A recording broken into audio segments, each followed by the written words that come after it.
Exercise 6.1 पहला question है evaluate the following. इसके अंदर 4 पार्ट्स हैं। सबसे पहले पहला पार्ट पकड़ते हैं 10 factorial divide by 3 factorial into 3 factorial into 4 factorial. 10 factorial को हम लोग इस तरह लिख सकते हैं 10 multiply 9 multiply 8 multiply 7 multiply 6 multiply 5 multiply by 4 factorial, क्योंकि 4 फैक्टोरियल का मतलब है 4 multiply by 3 multiply 2 multiply by 1। ये मैंने 4 फैक्टोरियल पे इसलिए रोका है क्योंकि नीचे भी एक 4 फैक्टोरियल मैं चाहता हूँ इवेल्युएट करने में कम से कम चीज़ें हो, यानी ये आपस में क्रॉस हो जाएं। तो 3 फैक्टोरियल की वैल्यू होती है 3 मल्टीप्लाई बाई 2 मल्टीप्लाई बाई 1। इस 3 फैक्टोरियल की भी वैल्यू है 3 मल्टीप्लाई बाई 2 मल्टीप्लाई बाई 1 और 4 फैक्टोरियल एज इट इज़ रख लेंगे। और अब 4 फैक्टोरियल आपस में कट गए। यहाँ पे 3 मल्टीप्लाई बाई 2 मल्टीप्लाई बाई 1 6 होता है, तो ये इस 6 से हम काट देते हैं। और ये 2 है तो 2 4 दा 8 कर देते हैं और 3 3 दा 9 कर लेते हैं। अब हमारे पास रिमेनिंग रह गए हैं 10 multiply by 3 multiply by 4 multiply by 7 multiply by 5। इससे आंसर आ जाता है 4200। पार्ट 2 की तरफ चलते हैं। 3 फैक्टोरियल प्लस 4 फैक्टोरियल और divide by 5 factorial minus 4 factorial. 3 factorial की वैल्यू क्या है 3 multiply by 2 multiply by 1 plus 4 multiply by 3 multiply by 2 multiply by 1। नीचे क्या है 5 फैक्टोरियल माइनस 4 फैक्टोरियल। 5 फैक्टोरियल की वैल्यू क्या होती है 5 multiply 4 multiply 3 multiply 2 multiply 1 minus 4 factorial भी एज इट इज़। अब इनको सॉल्व करें। 3 मल्टीप्लाई बाई 2 6 प्लस इसकी वैल्यू है 4 मल्टीप्लाई बाई 3 मल्टीप्लाई 2 24। नीचे आएँ तो 5 फैक्टोरियल की वैल्यू होती है 120 माइनस ये फिर अगेन 24। सॉल्व करेंगे ऊपर आ जाएगा हमारे पास 30 और नीचे आ जाएगा 96। अब 6 का टेबल पढ़ेंगे 30 से ना पढ़े। 6 5 ज़ा 30 और नीचे 6 16 ज़ा 96। आंसर हमारा आ जाता है 5/16। Part 3 n-1 whole factorial divide by n+1 whole factorial. इसमें बड़ा कौन सा है नीचे वाला, तो ऊपर वाले को एज इट इज़ लिख दिया और नीचे वाले को हम लोग ओपन करेंगे n+1 into n into n-1 factorial. और ये n-1 फैक्टोरियल से कटना है, लेकिन इसको ज़रा समझ लें। ये ऐसे ही है जिस तरह n+1 फैक्टोरियल की जगह आप समझें 10 फैक्टोरियल है, तो 10 फैक्टोरियल को आप यूँ लिख सकते हैं ना 10 multiply by 9 multiply by 8 factorial. ठीक है, तो अब ये और ये आपस में कट गए। पीछे हमारे पास बच गया है 1 divided by n into n+1 और इसको फर्दर करें तो 1 divided by n square plus n। ये आंसर है। Part 4 10 factorial divided by 5 factorial का स्क्वायर।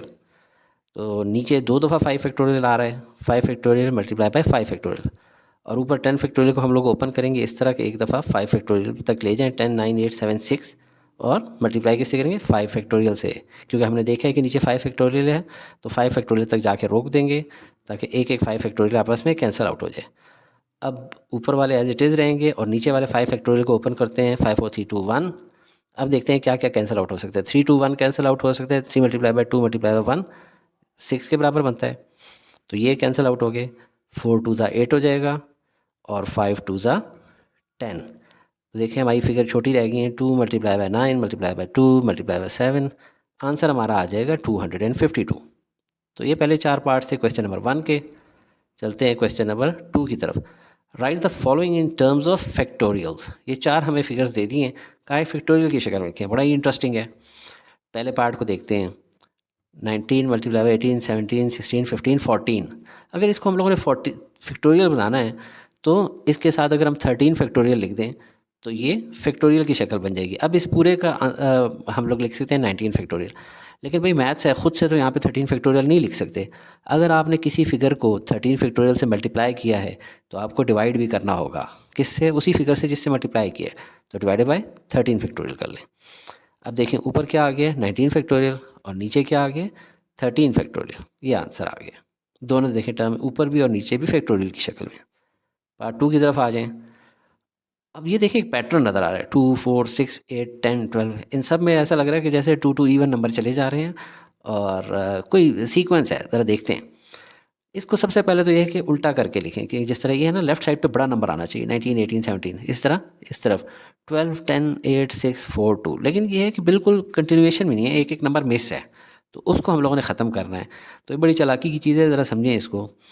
आप 12 को क्या लिख सकते हैं 6 मल्टीप्लाई बाई 2। 10 को क्या लिख सकते हैं 5 मल्टीप्लाई बाई 2। 8 को लिख सकते हैं 4 मल्टीप्लाई बाई 2। 6 को लिख सकते हैं 3 मल्टीप्लाई बाई 2। 4 को 2 मल्टीप्लाई बाई 2 और 2 को 1 मल्टीप्लाई बाई 2। अब इन सब में देखें 2 2 2 2 2 2 बार बार रिपीट हो रहा है, और बाकी सारों को अगर आप करें मल्टीप्लाई तो 6 5 4 3 2 1 और 2 वालों को अलग रख लें। अब ये देखें ये क्या बन रहा है 6 से 1 तक 6 फैक्टोरियल, जबकि ये क्या बन रहा है 2 raise to power 6, 2 raise to power 6 into 6 factorial. ये हमारा आंसर आ गया। इसी जैसा सवाल आगे भी आएगा और वो n+1 की शेप्स में आएगा, लिहाजा इसको जहन में आपने रखना है। मैं दोबारा भी ये चीज़ आपको लिंक कराऊंगा। Part 3 n into N square minus 1। इसमें पहले तो हम खोलते हैं n² - 1 को, देखें a² - b² जैसी बात लग रही है, तो n-1 इंटू n+1 कर लेते हैं। अब जिस तरीके से ये है लेफ़्ट साइड पे सबसे बड़ा नंबर होना चाहिए, तो इनमें सबसे बड़ा कौन सा है n+1, तो सबसे पहले n+1 लिखेंगे, फिर इससे छोटा n, फिर इससे छोटा n-1। लेकिन अभी फैक्टोरियल कोई नहीं आया, तो हमें खुद से कुछ साथ में लगाना होगा। तो n+1 इंटू n-1 और n-2 फैक्टोरियल हमने मल्टीप्लाई कर लिया। जिस तरह यहाँ पे हमने 14 के बाद 13 फैक्टोरियल मल्टीप्लाई किया था और डिवाइड भी किया था 13 फैक्टोरियल से, इस तरह यहाँ पे n-2 फैक्टोरियल से मल्टीप्लाई कर लिया और डिवाइड भी कर रहे हैं n-2 फैक्टोरियल से। अब ऊपर वाली टर्म जो है, जो सबसे लेफ्ट वाला है, वो फैक्टोरियल बन जाता है n+1 का होल फैक्टोरियल। जिस तरह ये 10 9 8 7 6 5 फैक्टोरियल है, तो हमारा इसका आंसर क्या बनेगा 10 फैक्टोरियल। ठीक है, ये देखें, ये जिस तरह ये मिसाल को मैंने इस तरीके से समझाया आपको, जैसे ये समझे 10 है, 9 है, 8 है, और इस तरह करते करते 5 फैक्टोरियल, तो डिवाइडेड बाय 5 फैक्टोरियल भी करना पड़ेगा। इससे ऊपर आंसर क्या बन जाएगा 10 9 8 7 1 तक डिवाइडेड बाय 5 फैक्टोरियल, तो ऊपर वाली क्या चीज़ बन जाएगी 10 फैक्टोरियल और नीचे 5 फैक्टोरियल। इसको अभी आप देख के खुद बता सकते हैं कि आंसर बनेगा n+1 factorial divided bye n-2 factorial. ये आंसर आ गया। पार्ट 4 की तरफ चलते हैं। n multiply by n+1 into n+2 divided by 3। इसमें भी सबसे पहले ये है कि जो बड़ी टर्म हो उसको लेफ्ट साइड पे लेके जाना है। n+2 into n+1 into n divided by 3। अब वो चीज़ें एज इट इज़ लिख दी हैं। अब इसके राइट साइड पे कोई फैक्टोरियल आना चाहिए, तो इससे छोटा नंबर जो होता है वो फैक्टोरियल होगा, यानी n-1 फैक्टोरियल। लेकिन किसी चीज़ से मल्टीप्लाई कर रहे हैं तो उसी से डिवाइड भी करना होगा, तो n-1 फैक्टोरियल से डिवाइड कर लिया। अब नेक्स्ट स्टेप में जाते हैं, तो ये वाली चीज़ हमारी क्या बन गई है n+2 फैक्टोरियल, बिल्कुल इसी तरह जिस तरह यहाँ पे मैंने आपको मिसाल दी थी, और डिवाइडेड बाय 3 इंटू 2 फैक्टोरियल कर दिया मैंने, क्योंकि 3 जो है ना यार अभी तक बिल्कुल ही फैक्टोरियल की हालत में नहीं है, अकेला फिर रहा था। तो इसको भी अगर फैक्टोरियल बनाना है तो इससे जो निचला नंबर एक होता है वो हम लोगों ने 2 फैक्टोरियल से इसको मल्टीप्लाई कर लिया। अगर 2 फैक्टोरियल से मल्टीप्लाई किया है तो ऊपर भी 2 फैक्टोरियल से मल्टीप्लाई करेंगे, ठीक है, ताकि मैथमेटिक्स के रूल्स हम लोग ख़राब ना करें। और नीचे और क्या बच गया n-1 फैक्टोरियल। अब देखें further n+2 factorial into 2 factorial divided by n-1 factorial, और इन दोनों से क्या बन गया है 3 फैक्टोरियल। अब हमारा सारा आंसर फैक्टोरियल की फॉर्म में आ गया। Question 3, prove the following. दो ही पार्ट्स हैं, पहले लेफ्ट हैंड साइड को लेते हैं हम लोग क्वेश्चन नंबर 1 की। तो लेफ्ट हैंड साइड क्या है 1 divide by 6 factorial plus 2 divide by 7 factorial plus 3 divide by 8 factorial. अभी 1 डिवाइड बाई 6 फैक्टोरियल तो एज इट इज़ लिखेंगे। 7 फैक्टोरियल को हम लोग अगर ब्रेक करें तो वो बन जाता है 7 इंटू 6 फैक्टोरियल। इसी तरह 8 फैक्टोरियल को अगर ब्रेक करें तो वो बन जाता है 8 multiply by 7 multiply by 6 factorial. अब देखें नीचे तीनों वालों के हम एलसीएम ले लेते हैं, तो वो आ जाएगा 8 multiply by 7 multiply by 6 factorial. अभी फर्स्ट टर्म के अंदर यहाँ पे सिर्फ 6 फैक्टोरियल है, तो ऊपर 7 और 8 दोनों आ जाएंगे मल्टीप्लाई होने के लिए, प्लस इसके अंदर 7 और 6 फैक्टोरियल दोनों मौजूद हैं, तो 8 ऊपर मल्टीप्लाई होने के लिए आ जाएगा 2 के साथ, तो 2 मल्टीप्लाई बाय 8 प्लस इस केस में सिर्फ 3 ही रहेगा। अब इसको सॉल्व कर लेते हैं। नीचे क्या है 8 फैक्टोरियल कंबाइन होकर बन जाता है ये 8 multiply by 7 multiply by 6 factorial, ये बन के क्या बन जाता है 8 फैक्टोरियल, और ऊपर 56 प्लस 16 प्लस 3 और equal to 75 divide by 8 factorial. यही राइट हैंड साइड है, तो इसके बराबर आ गया। पार्ट 2, इसकी भी लेफ्ट हैंड साइड को पहले हम लोग उतार लेते हैं n+5 whole factorial by by n+3 whole factorial. जो बड़ी वाली चीज़ है उसको ओपन करना चाहिए, तो n+5 फैक्टोरियल बड़ा है तो उसको ओपन करेंगे n+5 इंटू n+4, यानी एक और कम हो गया, प्लस एक और कम होगा और उसके साथ फैक्टोरियल लगा देंगे n+3 होल फैक्टोरियल, और नीचे क्या है n+3 होल फैक्टोरियल, तो ये दोनों आपस में कट जाएंगे। पीछे हमारे पास बच जाएगा n+5 इंटू n+4, जिसको मल्टीप्लाई करेंगे तो n² plus 5n plus 4n plus 20। अब इन दोनों को ऐड कर लेते हैं, 5 and 4 n को, तो आ जाता है n² + 9s + 20। तो ये देखें राइट हैंड साइड की इक्वल है। Question 4, find the value of n when part 1 part 2, दो पार्ट्स हैं। तो पहला पार्ट पहले करते हैं और पहले एज इट इज़ उतार लेते हैं, जिस तरह हम लोगों ने अपने क्वेश्चन को नीचे उतारना होता है आंसर शीट में। अब इसमें देखें ये n फैक्टोरियल और n फैक्टोरियल दोनों साइडों पे न्यूमिनेटर में आ रहा है, तो ये तो सिंपली कैंसिल आउट हो रहे हैं। अब यहाँ पे n-4 फैक्टोरियल इस साइड पे डिवाइड हो रहा है, उधर जाएगा तो मल्टीप्लाई हो जाएगा, तो n इंटू n-4 फैक्टोरियल हो जाएगा। इसी तरह n-5 फैक्टोरियल इस साइड पे डिवाइड हो रहा है, जब उधर जाएगा तो 12 के साथ मल्टीप्लाई हो जाएगा। तो ये n into n-4 factorial is equal to 12 into n-5 factorial. अब n-4 फैक्टोरियल बड़ा है तो इसको ओपन करते हैं। n into n-4 into n-5 factorial is equal to 12 into n-5 factorial. अब दोनों साइडों पे n-5 फैक्टोरियल मौजूद है, ये आपस में कैंसल आउट हो जाएगा और इस साइड पे हमारा आ जाएगा n² - 4n is equal to 12। जब 12 को उधर लेकर आएंगे तो ये हो जाएगा -12 इज इक्वल टू 0। अब इसमें देखिए हम लोगों ने फैक्टराइजेशन करनी है।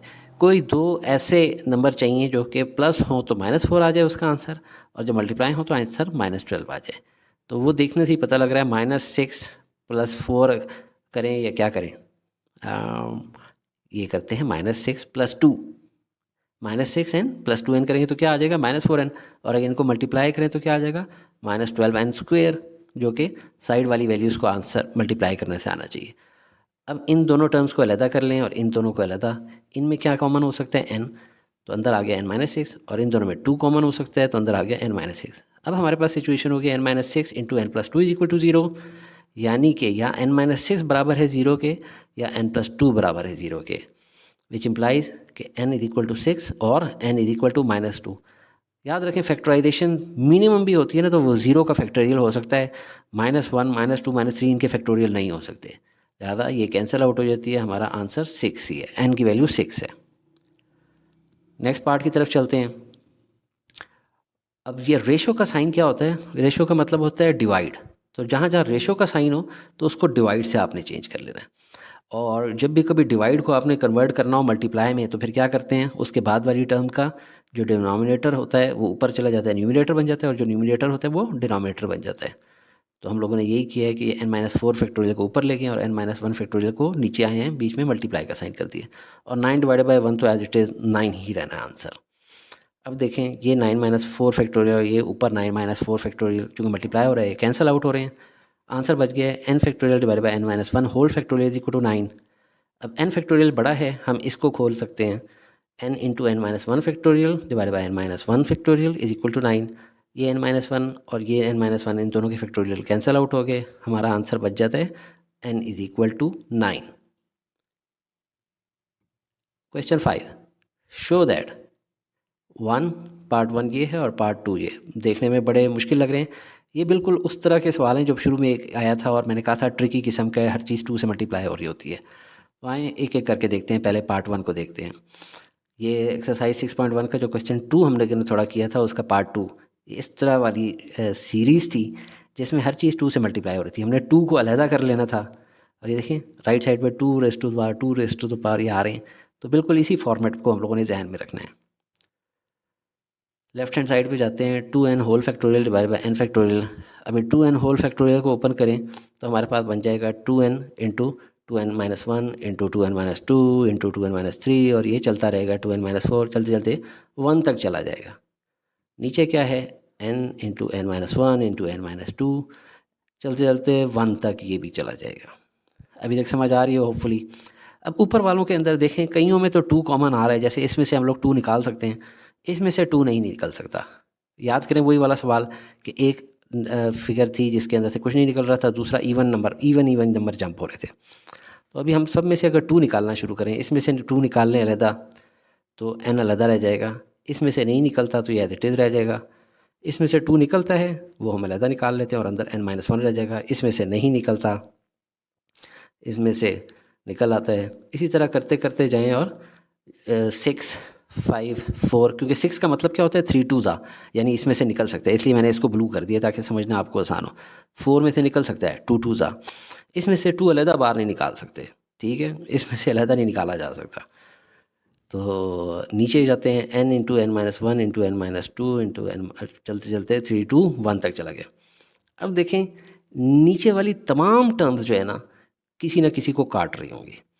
ये n को काट रहा है, n माइनस वन को काट रहा है, n -2 को काट रहा है। इसी तरह चलते जाएं आगे तो ये 3 किसको काट रहा है, 3 6 को काट रहा है। इसमें से 2 अलहदा रह रहा है। जिस तरह इन सबको काट तो रहा है लेकिन 2 पहले ही बाहर निकल चुका था, इसमें से 2 इसके क्रॉस होने से बाहर निकला है।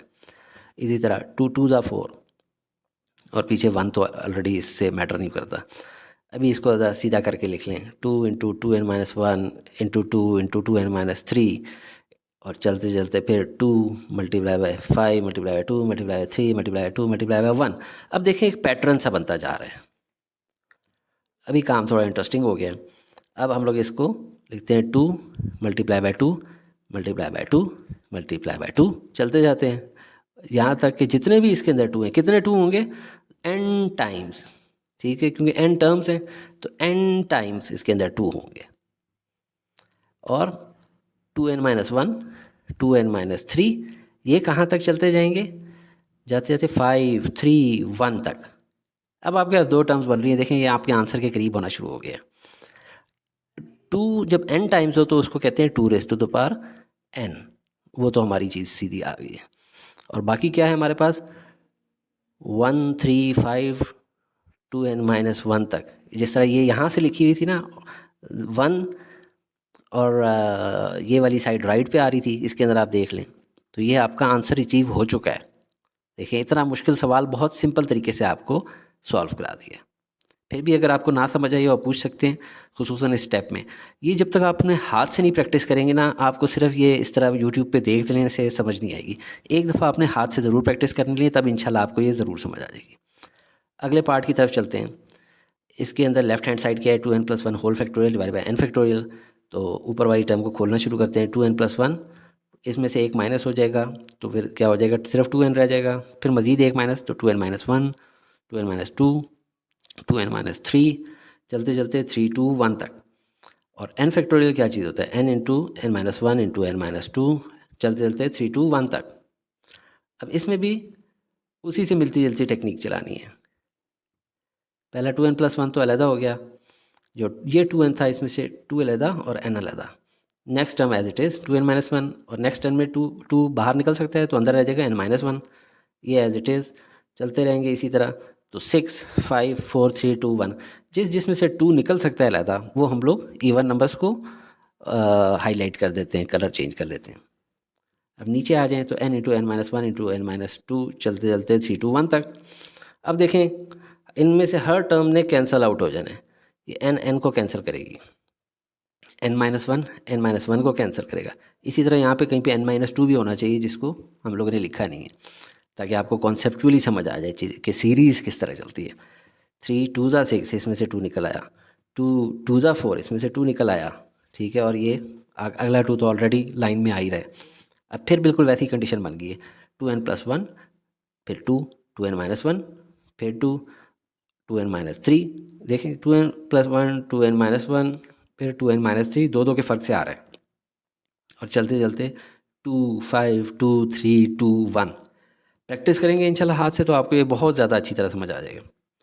इज इक्वल टू, अब 2 इकट्ठे कर लेते हैं पहले, 2 2 2 2 कितनी दफ़ा, n टाइम्स, और बाकी डिजिट्स इकट्ठे करें तो क्या हो जाएगा, 2n+1 2n-1 2n-3 और 5 3 1। अब देखें 2 n टाइम्स हो तो उसको कहते हैं 2n, और बाकी सारा आपका देखें किस सीक्वेंस में लिखा हुआ है, 1 3 5 2n-1 से 2n+1 तक। तो इसको उल्टा कर लेंगे, 2n+1 इंटू 2n-1 5 3 1, इसको उल्टा करें तो क्या हो जाएगा, 2n, और फिर अब 1 3 5 की साइड से शुरू हो जाए। तो ये आपकी राइट हैंड साइड के इक्वल आ गई। उम्मीद है आपको ये वीडियो पसंद आई होगी। Thank you.